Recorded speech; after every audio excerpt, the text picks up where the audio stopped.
یہ ذکر کر لیتے. ایک بڑے مشہور صحابی ہیں عمر ابن العاص، کیا نام ہے، رضی اللہ تعالی. وہ جو آپ بچوں کی کہانیاں پڑھتے ہیں، عمرو عیار، عمرو عیار، عمرو مکار، وہ انہی کے بارے میں. یہ جو یہودیوں کی نسل ہے نا، انہوں نے صحابہ پہ ایسے حملے کیے ہیں کہ چونکہ صحابہ دین کی بنیاد ہیں، انہیں کذاب اور مکار ثابت کر دو تو پوری اسلام کی عمارت گر جائے گی. یہودیوں کی نسل ہے نا، یہودیوں میں سے نکلے ہیں نا، تو پھر براہ راست صحابہ پہ حملہ کرتے. یہ میں جب پرائمری پڑھا کرتا تھا تو وہ ہماری اردو کی کتاب میں حضرت علی اور عمر ابن عبد ود، وہ پہلوان تھا، اس کا مقابلہ ہوا خندق میں حضرت علی سے. اب ہم تو بچے تھے، ہمیں تو بعد میں جب ہم نے گرامر پڑھی تو ہمیں پتہ چلا بھائی عمر کہاں پڑھنا ہے اور عمر کہاں پڑھنا ہے. لکھنے میں تو دونوں ایک جیسے ہیں، عین میم رے، عمر بھی عمر بھی ایک جیسے لکھے جائیں گے. تو پھر فرق کرنے کے لیے علماء نے یہ کیا عربی میں کہ عمر جب پڑھیں گے تو رے کے آگے واو لکھا ہوا ہوگا، رے کے آگے واو. اگر رے کے آگے واو لکھا ہوا ہے تو پھر ہم نے عمر نہیں پڑھنا، عمر پڑھنا. اور اگر رے کے آگے واو نہیں لکھا ہوا تو پھر ہم نے کیا پڑھنا ہے، عمر. یہ ایک فرق ہے.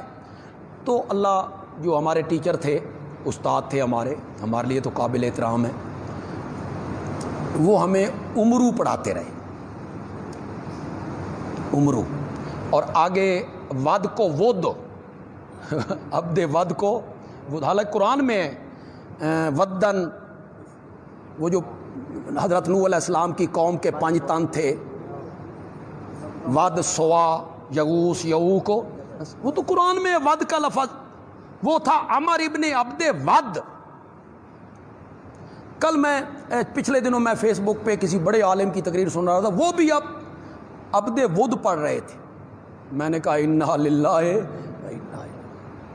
اتنے بڑے عالم ہیں اور انہیں اتنا بھی پتہ نہیں کہ یہ ود نہیں ہے بلکہ کیا ہے، ود. تو وہ اس لیے عمرو کہہ دیتے ہیں، عین میم رے آگے واو. تو یہ لکھا ہو تو عمرو نہیں ہوتا بلکہ کیا ہوتا ہے، عمر. یہ عمر ابن العاص کے متعلق بڑے یہ غدار لوگ. میں جب آگے چلوں گا انشاءاللہ اس پر میں گفتگو کروں گا، لیکن یہ عمر ابن العاص کی بات آئی تو میں تھوڑی سی کر لوں.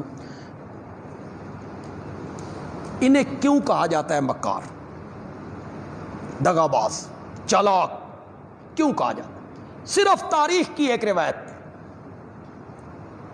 تاریخ کی ایک روایت کو سامنے رکھ کر اس صحابی کی کردار کشی ہو رہی ہے جو فاتح مصر ہے. اللہ اکبر، مصر کا فاتح ہے. نبی اکرم صلی اللہ علیہ وسلم کا معتمد علیہ، ایمان قبول کرنے کے لیے آئے. تو ان کے ساتھ حضرت خالد بن ولید بھی آئے. یہ بھی مکے سے چھپ کے نکلے، وہ بھی مکے سے چھپ کے نکلے. آگے رستے میں دونوں اکٹھے ہو گئے، کہاں کہ مدینے، کہ تم کہاں کہ مدینے. دونوں کا مقصد ایک تھا، ایمان قبول کرنا. میرے نبی نے فرمایا آج مکے نے 2 جگر گوشے ہمارے قدموں میں ڈال دیے. ایک دن میں مسلمان ہوئے. حضرت خالد بن ولید بھی. عمر ابن العاص کہتے ہیں کہ میں خود اپنے ایمان قبول کرنے کی روایت خود کرتے ہیں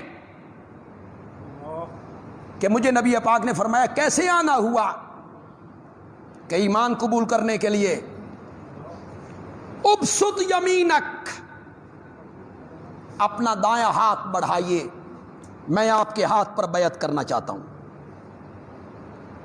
فباسطا، نبی پاک نے اپنا ہاتھ بڑھایا تو میں نے اپنا ہاتھ پیچھے کر لیا. خود بیان کرتے آپ نے فرمایا ما لک یا عامر، خود کہا کہ ہاتھ آگے بڑھائیے میں بیعت کرنا چاہتا ہوں، میں نے ہاتھ بڑھایا تو آپ نے ہاتھ پیچھے کر لیا، کیوں؟ حضرت عمر بن العاص کہتے ہیں میں نے کہا یا رسول اللہ ویسے بیعت تھوڑے کروں گا، شرط لگا کے کروں گا، شرط لگا کے کروں گا۔ یہ مکے کا دانا آدمی ہے، مدبر آدمی ہے۔ حبشے میں جو مسلمان ہجرت کر کے چلے گئے تھے ان کو لینے کے لیے مشرکین مکہ کا جو وفد گیا تھا، نجاشی کے دربار میں ان کا نمائندہ کون بنا تھا؟ یہی عمر بن العاص۔ اسے بات کرنے کا ڈھنگ آتا تھا، یہ مدبر ہے، صاحب فہم و ذکا ہے۔ کہتا ہے شرط لگا کے بیعت کروں گا۔ آپ نے فرمایا ماذا تشترطو، کیا بیعت، کیا شرط لگانا چاہتے ہو، بولو۔ کہنے لگے یا رسول اللہ ساری زندگی آپ کی مخالفت میں گزر گئی، بت پرستی میں گزر گئی، جہالت میں گزر گئی، گناہوں کی دلدل میں پھنس کے گزر گئی، میں اس شرط پہ بیعت کروں گا اللہ میری ماضی کے سارے گناہوں کو معاف کر دے، معاف کر دے، پھر میں بیعت کروں گا۔ آپ نے فرمایا اما علمت یا عامر، اے عامر تو اس بات کو نہیں جانتا ان الاسلام یہدم ما کان قبلہ، اسلام کا قبول کرنا پچھلے سارے گناہوں کو معاف کر کے رکھ دیتا ہے۔ یہدم، معاف کا لفظ غلط نکل گیا، یہدم ہدم، ختم کرنا، مٹا دینا، مٹا دینا۔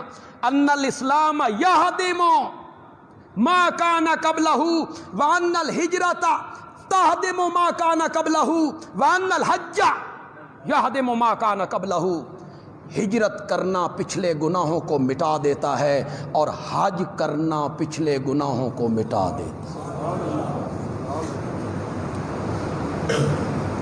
تو یہ جو ایمان والی نعمت ہے، مثلا کلمہ پڑھنا، 70 سال کفر میں گزار کے، 80 سال کفر میں گزار کے جو ہی یہ کلمہ پڑھا پچھلے گناہ کیا ہو گئے؟ ختم۔ کس کے؟ کافر کے۔ میری بات کو ذرا غور سے سننا ہے، کافر کے، ہندو، سکھ، عیسائی، یہودی، مجوسی، وہ کلمہ پڑھتا ہے، اس کا شرک والا گناہ، بت پرستی والا گناہ، اللہ کو گالیاں دینے، جو گناہ بھی کیا وہ ختم ہو گیا۔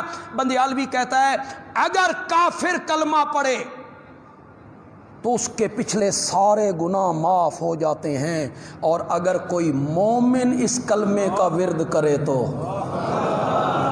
اس کے گناہ معاف نہیں ہوں گے، اس کے بھی گناہ معاف۔ یہ کلمہ گناہوں کو کیا کر دیتا ہے؟ مٹا دیتا ہے، ختم کر دیتا ہے گناہوں۔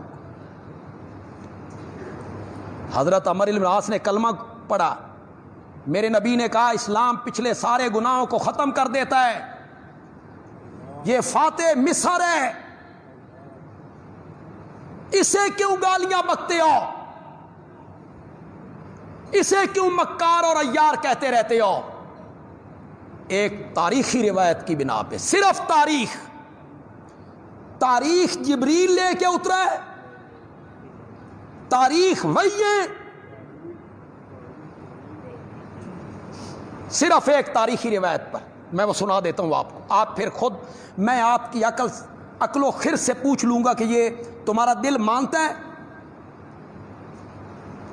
حضرت معاویہ رضی اللہ تعالیٰ عنہ، حضرت علی رضی اللہ تعالیٰ عنہ کے مابین جو منافقوں نے جنگ کروائی، تو فیصلہ ہوا کہ ثالث مانو، جو ثالث فیصلہ کر دے اس کو قبول کرو۔ حضرت علی رضی اللہ تعالیٰ عنہ بھی اس پہ راضی ہو گئے، حضرت معاویہ رضی اللہ تعالیٰ عنہ بھی راضی ہو گئے کہ ایک ثالث میرا، ایک آپ کا۔ حضرت معاویہ نے ثالث بنایا عمر بن العاص کو، اور حضرت علی نے ثالث بنایا حضرت ابو موسیٰ اشعری کو رضی اللہ تعالیٰ، وہ بڑے صحابی، بڑے اونچے درجے کے صحابی، انہیں بنائے۔ یہ دونوں ثالث الگ ہوئے۔ اب سننا ذرا غور سے تاریخ کی بات، تاریخ کی بات کیا ہے؟ بکواس ہے تاریخ کا۔ یہ دونوں ثالث الگ ہوئے، آپس میں مشورہ کیا کیا کرنا چاہیے، کیا فیصلہ کرنا چاہیے۔ فیصلہ یہ ہوا دونوں کو معزول کر دو، حضرت علی کو بھی معاویہ کو بھی، دونوں کو ختم کر دو، اور عبداللہ ابن عمر کو امیر المومنین بنا دو، ایک تیسرا بندہ لے کے آؤ۔ یہ فیصلہ ہو گیا۔ لوگ انتظار میں بھئی ثالث آئیں فیصلہ سنائیں، یہ تاریخ کی بات ہے، ذرا تاریخ کی بات سننا۔ جب لوگوں کے سامنے آئے تو ابو موسیٰ اشعری ذرا سادہ مزاج تھے، عمرو بن العاص ذرا تیز تھے، تو عمرو بن العاص نے کہا ابو موسیٰ سے پہلے آپ اپنا فیصلہ سنا لیں، پہلے آپ اٹھے۔ وہ اٹھے، انہوں نے کہا بھئی ہمارا فیصلہ ہو گیا ہے، حضرت علی بھی معزول جن کا میں ثالث ہوں، معاویہ بھی معزول جن کے یہ ثالث ہیں، اور تیسرا بندہ خلیفہ، یہ فیصلہ ہو گیا۔ اس کے بعد حضرت عمرو بن العاص اٹھے، انہوں نے کہا بھئی حضرت علی کے جو ثالث تھے انہوں نے ان کو معزول کر دیا ہے، میں معاویہ کا ثالث ہوں، میں معاویہ کو بحال کرتا ہوں، معاویہ ٹھیک ہے۔ ابو موسیٰ اشعری کہنے لگے او چالاک آدمی، وہاں کیا فیصلہ ہوا تھا اور یہاں تم نے کیا کر دیا ہے؟ یہ تاریخ ہے۔ دل پر ہاتھ رکھ کے بولو، آج بھی کوئی شریف آدمی، آج بھی کوئی شریف النفس آدمی ایسی حرکت کر سکتا ہے؟ تمہیں شرم نہیں آتی؟ اس تاریخ کے بلبوتے پر ناچ کر صحابہ پہ تنقید کرتے پھرتے ہو۔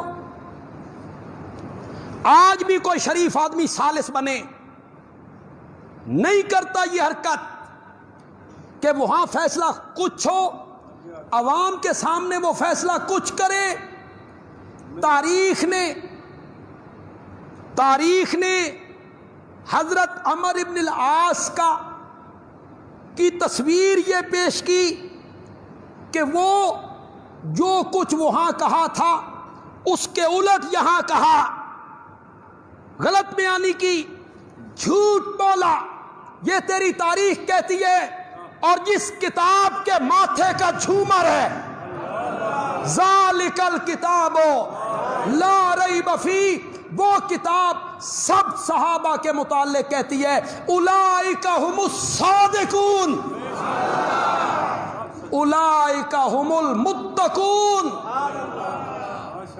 متقی لوگ وہی ہوتے ہیں، متقی لوگ وہی ہوتے ہیں جو الگ بیٹھ کے کچھ فیصلہ کریں، لوگوں کو کچھ سناتے پھریں۔ انہی لوگوں کو اللہ نے متقی کہا ہے، عرش والے نے انہی لوگوں کو متقی کہا ہے، عرش والے نے انہی لوگوں کو صادق کہا ہے، عرش والے نے انہی لوگوں کو راشد کہا ہے، عرش والے نے انہی لوگوں کو اپنی رضا کی سند عطا کی، عرش والے نے انہی لوگوں کے لیے جنت کے وعدوں کا ذکر کیا ہے قرآن میں، عرش والے نے انہی لوگوں کو کہا ہے اولئک حزب اللہ۔